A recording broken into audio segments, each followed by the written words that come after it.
Hi, my name is Colin, and I'm here to chat with you a little bit about the TRIPS program at Red Arrow.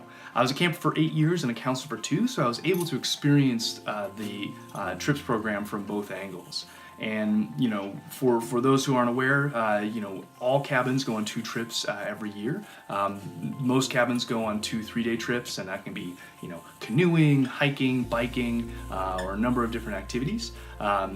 Some of the older cabins go on longer trips, whether on hiking or canoeing trips as well. For me, I'm going to talk a little bit about the Canadian trip, which is the one that the most senior cabin Chateau takes, and it's a 10-day canoe trip through the boundary waters of Canada. And for me, it was such a once-in-a-lifetime experience that I repeated it, and so it was actually twice in a lifetime experience for me. But that was a big reason that I came back for yet another year as a camper, was to be able to go into the Poetica region and hit those long portages again.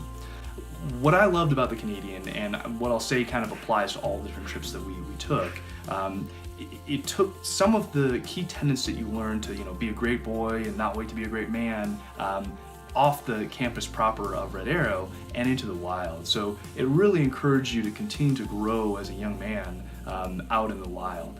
And certainly now in my adult life, I appreciate it much more. But at Red Arrow, you have no connected devices, so you're not constantly looking at your phone or other screens. So it kind of encourages you naturally to be present in the moment.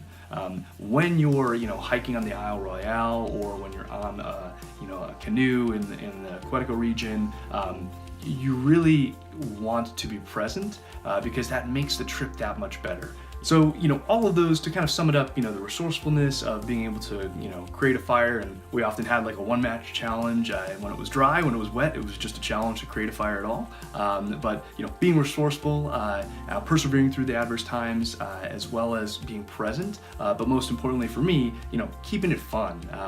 That's why I love the TRIPS program at Red Arrow. So in conclusion, I think the TRIPS program at Red Arrow is really unique because it complements the program on campus so well, where whether you're a camper, whether you're a counselor, you're going to continue to grow in the similar ways that you do at camp, but it's in a different physical place, and that gives you a much higher likelihood of then applying those key values elsewhere in your life. So thank you, Red Arrow, for having a great TRIPS program because it was key to me being who I am today.